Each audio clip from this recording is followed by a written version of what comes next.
T1F. T1F. Station identification. Any questions on T1E before we go ahead, Elsie? T1E before we go ahead, Elsie. No questions. Okay, good to go. Okay. Okay, station identification operation standards, special operations for repeaters and auxiliary stations, third-party communications, club stations, station security, and FCC inspections. Okay, what type of identification is being used when identifying a station on the air as race headquarters? That's called a tactical call sign. Okay, and here's some stuff about tactical call signs. They're very useful in emergencies. Amateurs frequently refer to each other, even in casual conversation, not on the radio, by their call signs, their issued call signs. But in an emergency situation, it can be awkward. And here's just a scenario that I wrote up to give an example of that. Let's say that you are WH7ABC working in the communications center for the Ainaloa Red Cross shelter. Your shelter manager gives you a message for the supply officer at Red Cross headquarters. You know that AH7Z has been operating the Red Cross headquarters communications center, so you give him a call. AH7Z, this is WH7ABC, over. Nobody answers. AH7Z, this is WH7ABC, over. Still no answer. Okay. What you don't know is that AH7Z wasn't feeling well and was relieved by AH6I, who completed his shift and was replaced by WH7WT. You have no idea who to call to get your message through. If you're using tactical call signs, this doesn't happen because the call sign reflects the station, not the individual operator. So using tactical call signs, you call Red Cross headquarters, this is Ainaloa Shelter, WH7ABC, over. And she immediately comes back, Ainaloa Shelter, this is Red Cross headquarters, WH7WT, over. So now you've made communications, and you can go ahead and pass your message. Notice that the FCC identification requirements have been met. Each station has properly identified itself using the FCC assigned call sign. Okay, and the only call sign you ever need to say on the radio is your own. You don't need to use somebody else's call sign. You can say, "Hey Jim, this is WH7ABC." There's no need to. We commonly do because it's handy, but it's not required to say anybody's call sign other than your own. Any question on that? No. Okay. When using tactical identifiers, how often must your station transmit the station's FCC assigned call sign? At least every 10 minutes you have to include your FCC assigned call sign. And 10 minutes is the general rule. When is an amateur station required to transmit its assigned call sign? At least every 10 minutes during and at the end of a contact. You'll hear people give their call sign much more frequently than 10 minutes, but that's the requirement, is at least every 10 minutes. Which of the following is an acceptable method of station identification when operating in the phone subband? Phone, you'll remember, means voice operation, and by a phone emission in the English language is how you identify yourself in the phone subband. What method of call sign identification is required for a station transmitting phone signals? Actually, it doesn't have to be phone. You can use Morse code to identify also, even though you're in the phone subband, or you can use phone. Of course, if you're in the CW part of the band, that's the only way you can identify as the CW, the Morse code. Okay, any questions on those? No questions. Okay. Which of the following uses a self-assigned indicator to let me start again. Which of the following uses of a self-assigned indicator is acceptable when identifying using a phone transmission? Okay, now let me explain to you what's happening here. This is KL7CC. This is his FCC assigned call sign, and you can see by the KL7 that it's Alaska. But he's not at home in Alaska. He is traveling somewhere along the East Coast, back there in the 3 call sign region. Okay, so what he's doing is telling people that, yeah, this is my call sign from Alaska, but I'm not home right now. I'm back in Delaware or Maryland or wherever they have this call sign, this area. Okay, and basically these are all saying the same thing. He's saying I'm KL7CC stroke W3. slant W3, slash W3. Doesn't matter which of those things you say. Oh, they're all just speaking this thing right here, and all of these choices are correct. Okay, so it's kind of a dumb answer, but that's what it is. All of the choices are correct on that because they're all just different ways of saying this. Okay, if he was doing it by Morse code, he would just transmit this by Morse code, and you wouldn't have all the strokes, slash, and slant. When may a technician class licensee be the control operator of a station operating in an exclusive extra class operator segment of the amateur bands? Never. The technician operator can never be the control operator in the extra class bands. Okay, which of the following restrictions apply when appending a self-assigned call sign indicator? It must not conflict with any other indicator specified by the FCC rules or with any call sign prefix assigned to another country. Okay, now we had that example before of the Alaska guy back east there, and that's a self-assigned call sign indicator. If I were operating in California, I might call myself AH6I, which is my assigned call sign, slant W6, which is for California. That's not an FCC assigned call sign. It's just a self-assigned one that I might use if I were there. Okay. The FCC specified indicators are these two, and what they are is if you upgrade from technician to a higher grade license, as soon as you've passed the test, you can start using the new privileges. And to do that, you need to use give your call sign, and then go slant AG for authorized general or AE for authorized extra. If you're operating in those segments and your new license privileges have not yet appeared on the database.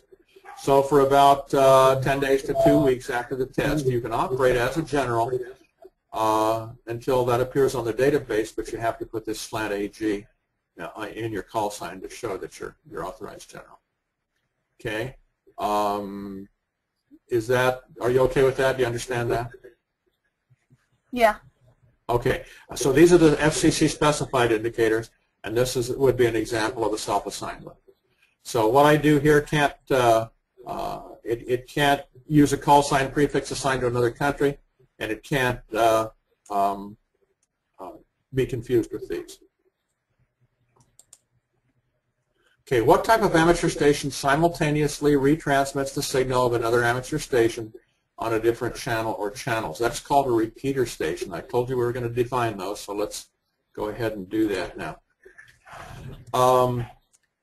Most of the VHF radios that we use are pretty much line of sight. In other words, if you don't have a clear path between the radios, you can't talk. And that could be for a considerable distance, but still, if we get hills in between, it can block the signals. So in order to extend our range of communications, we install a repeater up on that hill that's in the way. And now the line of sight radios, instead of talking directly to each other, they talk to the repeater. So this radio now talks to the repeater, and the repeater retransmits that on a different frequency to this other radio and any other radios that are within range. And then this one talks back, same thing, and it's retransmitted on the other frequency. So this is a repeater and what it's used for. Okay, for technical reasons, the repeater operates on two frequencies, one that it receives and one that it transmits. This is called duplex operation. Our radios must be set so they transmit on the repeater's receiving frequency and receive on the repeater's transmitting frequency. For example, this radio is going to transmit to the repeater on 146.16 megahertz. The repeater receives on that frequency, and the repeater transmits on 146.76 megahertz. And the person listening to the repeater receives the repeater's transmission on 146.77. Okay. When you set your radio up to use a repeater, it's programmed so that when you push the transmit button, it automatically changes to that input frequency for the repeater. And then when you release the transmit button, it returns back to the receiving frequency to listen to the repeater. Okay, the difference between the input and the output frequency of the repeater is called the offset. Okay, that's repeater offset. There are some questions that deal with repeater offset in the test. Okay, repeater output is on 146.76. Repeater input is on 146.16, so the offset is 0.6 megahertz, which can also be stated as 600 kilohertz. Okay, and that's the standard offset for 2-meter repeaters, which is one of your questions. We don't need to deal with this other stuff right here. Some repeaters require a sub-audible tone to be added to the radio's transmission to activate the repeater. This is normally specified in the repeater information as tone or PL or CSS, and you program that into the radio. There are big anode repeaters. Actually, there's another one we have isn't shown here. That's part of the system. This is part of a system called BIWARN, which is a big island wide area repeater network, I guess it stands for. But anyway, the dots here are the locations of the repeaters, and then the ovals are the area they cover. Okay, and I can be down here at the bottom of Hawaiian Beaches at the park down there and talk with my handheld through this repeater to anybody, or this repeater here actually is the one I did, to anybody within this oval, which I would not be able to do direct from handheld radio to handheld radio. So we have these repeaters that can be linked together. This one is not linked anymore. It's connected to another network that connects to repeaters all over the United States, Canada, Australia, United Kingdom. And it's going most of the time. You hear people on it. But our system connects these repeaters together, connects up to here, connects over to Maui, so we cover most of Maui. And where you are up there, Kohala, this will be the one you'll listen to most of the time. There was a repeater on Walalai, on Walalai Mountain, but somebody came and stole the solar panels and batteries out of it. So it's been relocated down into Kona now. And I don't know if you'll hear that from up at Kohala or not, but you should be able to communicate through the Haleakala repeater pretty well and back into the solar repeater. So you would be able to call me down here in Hawaiian Beaches by calling on Haleakala, and then that would be linked back down into this repeater here that I listen to. Okay? Okay. And I don't expect you to remember all of that immediately, and it's not really part of the test anyway. So that's something you gain by after you get your license by operating and so on. But just to show you how the repeaters can expand our communications range. Okay, this is what the repeater looks like. This part right here is the repeater. It has the transmitter and the receiver and so on in it. This is a control down here for it. And this is the duplexer that allows us to transmit and receive on different frequencies through the same antenna. Okay, who is accountable should a repeater inadvertently retransmit communications that violate the FCC rules? It's the control operator of the originating station, the person who violated the rules, that were retransmitted by the repeater. That is the person responsible. To which foreign stations do FCC rules authorize the transmission of non-emergency third-party communications? Okay, here's a definition thing. Third-party communications is where you have two operators who are communicating something on the behalf of someone else. So it could be for a government official. It could be just in an emergency, in a disaster. You could have people calling up wondering who can't get in touch with their relatives, wondering if ham radio could get that information for them and so on. They're operating on behalf of a third party.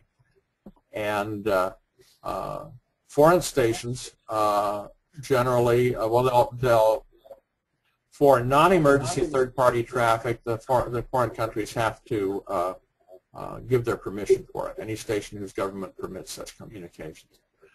For emergency third-party traffic like the Haiti earthquake and stuff like that, then it's generally allowable anywhere. But for non-emergency, the government has to give permission for that. And that's something else you can find on the American Radio League, Relay League website, ARRL.org. Okay, how many persons are required to be members of a club for a club station license to be issued by the FCC? There must be at least 4 members in the club for them to get a club license and a club call sign. When must the station licensee make station and its records available for FCC inspection? At any time on request by an FCC representative. And again, like I say, station records don't amount too much anymore, but there are some things that should be in them. And the license is one of them. And again, we talked about anytime you have another control operator besides yourself, that should be in